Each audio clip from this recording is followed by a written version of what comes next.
All right, this is JT. I'm sitting here with Joey Gladstone. He's my first subject for our podcast. So now I know all the comments going to come through, so we're gonna talk about the obvious. So for those that obviously you're just listening, so you can't see his hands. Yeah. So we'll get into that in a minute. My goal is, how have you been, man? I'm good. I'm good. I feel very blessed. Obviously with what just happened to me, with the crash and stuff like that. I feel very blessed. It was an eye-opening experience for me, especially being a new father and stuff like that. It gives you a lot to think about. Yeah. And as soon as something like that happens to you, and you get lucky enough to live through it, then you're like, you kind of question, like, why am I doing it still? That runs through your head, and then you remind yourself that you love doing it, and then I've been struggling with, kind of feeling lucky, blessed, guilty. A lot of this stuff's been running through my head, but at the end of the day, it's going to happen if you do it. If you do it thousands and thousands of times, it very well could happen. It could happen to anybody, and I just feel blessed. Now, I know after it happened, there were some updates out, and your wife put out a great one that some people just can't understand the lifestyle that we lead. It was a post when she gave an update. Right. How, for people that would be listening that quite can't understand, okay, you just went through a violent crash, so you've got a little one, you've got family. Is there a way how do you describe this passion? So, because clearly in the sense of somebody that's looking from the outside, you guys are nuts. Yeah. So how would you describe that to that person? Well, see, the racing is I would guess you would call it an addiction for me. I'm always my life. I go from race to race. There's always going to be the next time I go to the racetrack, and there's always that in my mind. Like whether it's a test session, whether we're going to a grudge race, an NHRA race, or something. There's always the next thing, and it's been like that for a long time, and I can't see my life without that, because then, like, after, it sounds strange, but if you took that away from me, I wouldn't, obviously there's still stuff to look forward to in life, but it's like, when's the next race? I would feel lost. So it's that kind of keeps me going, and that kind of, like, feeds my passion, but it's also, it's like I can't. Even if, a lot of people would say, like, after something like that, maybe it's time to pack it up. But no, it's like, I can't wait to get back on it and prove to myself that that's not me. That's not how I'm going to go out. I'd rather go out on top than have something like that put me out.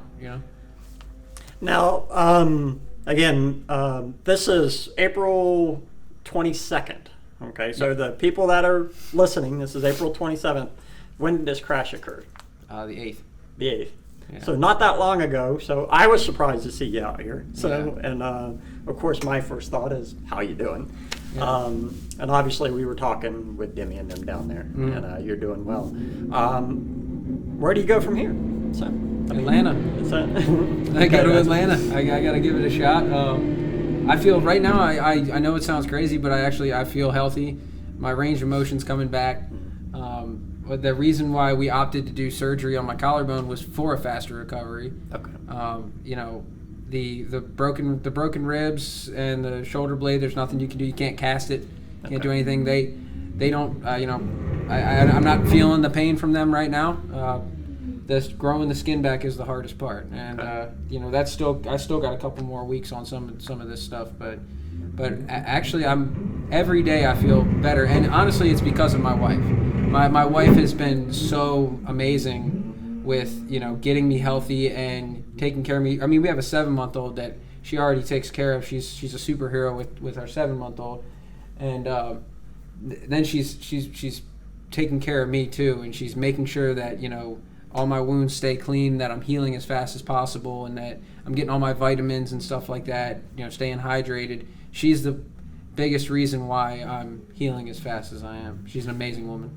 Well, you made the comment earlier about the passion of the sport, and like her, she's very supportive of you. Yes, she is. But what's also I think what some people need to understand, because again, I look at it differently because I personally am not a racer. I'm kind of media. I'm in between you racers and the actual reporters of the world, since I'm not a reporter.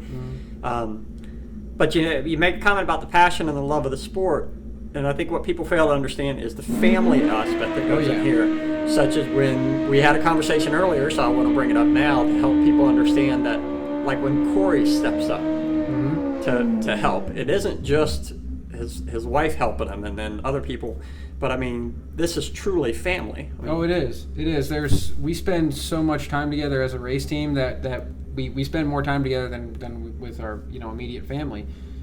So it's like, for example, like Corey and I consider each other brothers. We're closer than blood, and for example, when I was in the hospital and Nicole would want to come see me, it was Uncle Corey. He was our baby was there with us, and Corey would have her fed. He obviously changing the diapers. He put her down, put her in her pajamas. It was funny. When Nicole came back to the track one night, Corey was in our motorhome with the baby, sitting next to her while the baby was sleeping, and Nicole came in and started talking. He was like, "Shh, the baby's sleeping." Shh. It was funny, and he's gonna make a great dad. But no, it's very family. It has to be that way when you spend that much time on the road with people, with your race team like that. It has to be like a family dynamic. If not, it's not going to work. Okay. That's why you have to have the right people around you. Like with the whole HTP crew, they're like family. We all live in roughly the same area, and when we're not racing together on the weekends, we're going to the kids' softball games and stuff, and we're together all the time. And I mean, just like with family, sometimes it might get a little tough to be around each other so much, but at the end of the day, we love each other very much.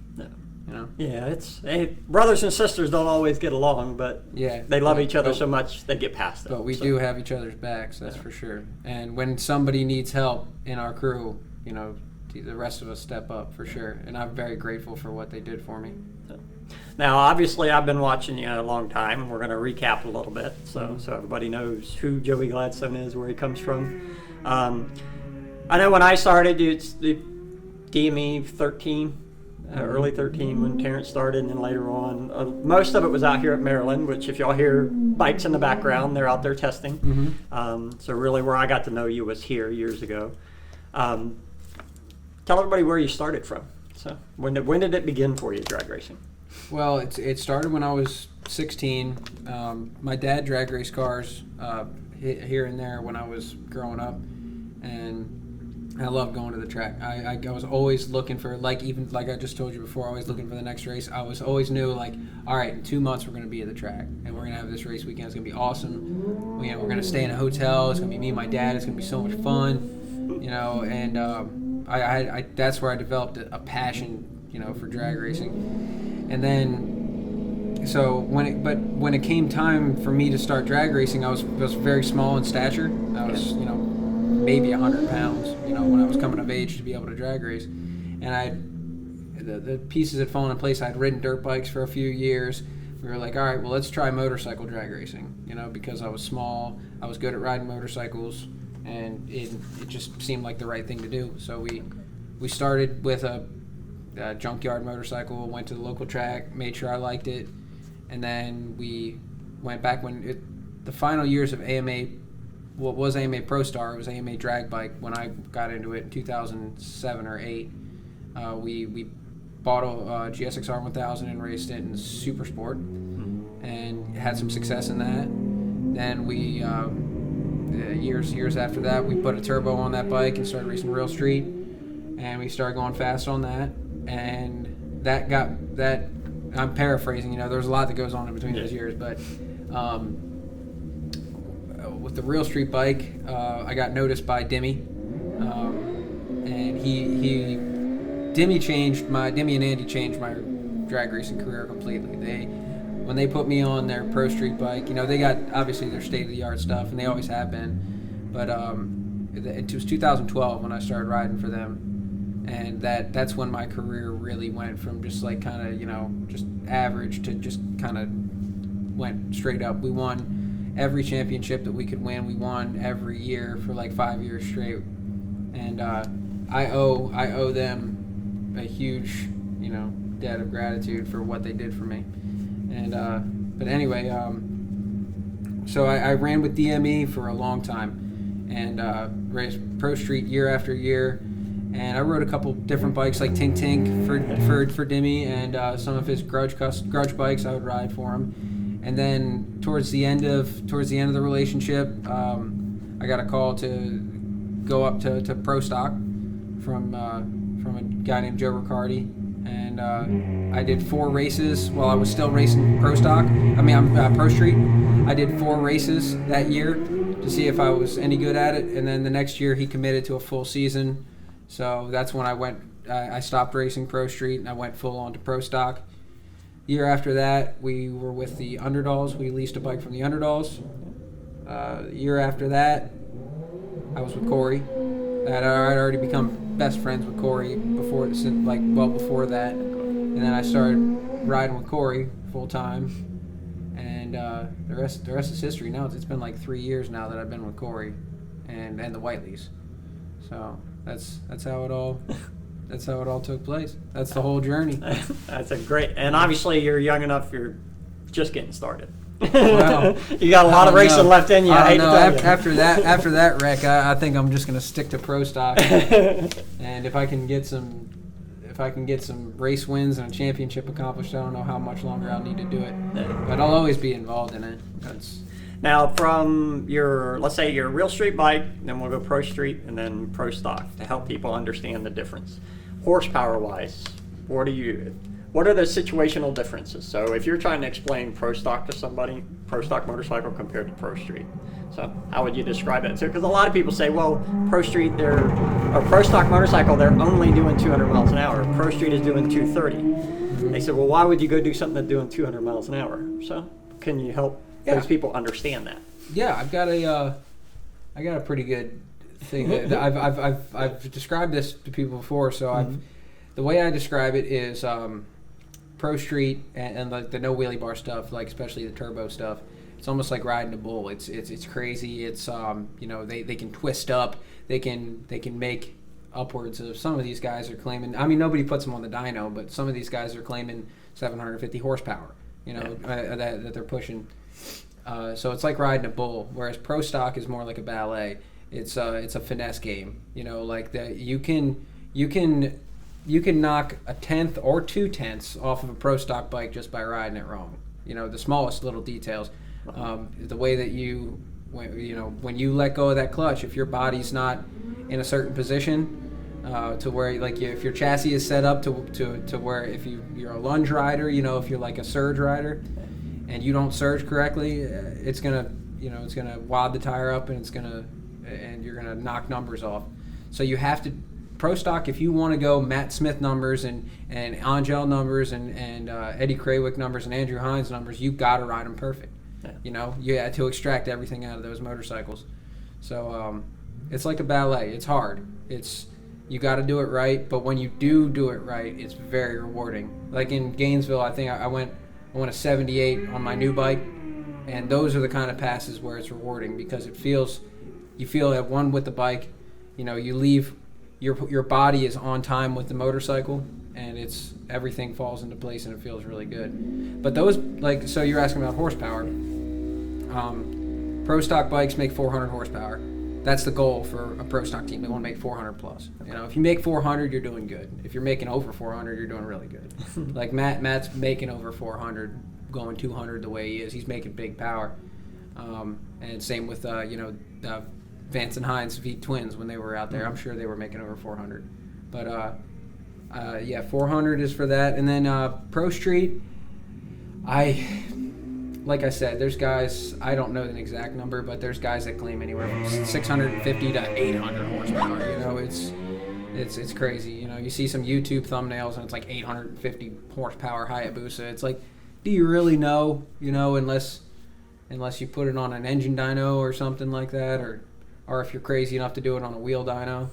But I guess if you do the math, I think it would probably be somewhere between 650 to 750 horsepower to go 232 mile an hour, which is insane. Which is absolutely insane. You know. And your average, for horsepower-wise, your average street bike would have your sports street bike. From the factory, restricted is like 160 to 175. Yeah. And then de-restricted, like for example, Cecil Towner of HDP, he took my super stock bike when we first got it, restricted, makes like 168 horsepower or something like that. And by the time he was done with it, with simple bolt-on modifications and de-restricting it, we were making upwards of 210 horsepower. So all with it's completely, stock engine, all that stuff. But with some velocity stacks and some and like an air filter and a pipe and a tune, found 40 horsepower. So right around, I'd say most of these guys at the drag strip with their flash DCUs are probably making 180 to 210 horsepower. It's pretty good. Well, it gives the listener a good impression of what's going on. Now, I've watched you over the years, and I've said it to you personally. I've said it to a ton of other people that you can tell when somebody's skilled, a skilled rider, and it's going to sound like I'm heading in a compliment zone, but that's not what I'm getting at. Is when you're watching, when I'm photographing y'all or videoing y'all, I pay attention to what you're doing, because the way you react is different than the way Ryan Schnitz reacts, or Trevor, or whoever be the case. And I've always known that about you, is that you're always incredibly focused from the point that you come in and you go all the way through. It's interesting how there's so many racers in this sport, but there's different levels of it. So not everybody can ride these pro street bikes. Not everybody can ride these pro stock motorcycle bikes. You're clearly one of the people that can. For the people that, how would I put that? Yes, Joey's probably crazy, but in a good way. Mm-hmm. And I do appreciate him taking some time with me today and talking with me today. But he's a skilled rider. He always has been. He's a good man, and I've watched you grow up over the years, and I'm looking forward to everything else that you got to do. Mm-hmm. And I think I posted a while back. I got to see him grow up. Got to see him become a husband. Then you become a dad. Mm-hmm. So you literally went through the stages of motorcycle racing. You're on the national stage with pro stock motorcycle. Mm-hmm. And I wish you luck. So I'm definitely always a fan. Always will be. Appreciate it, man. All right, it's good stuff. Thank you. Thank you, JT.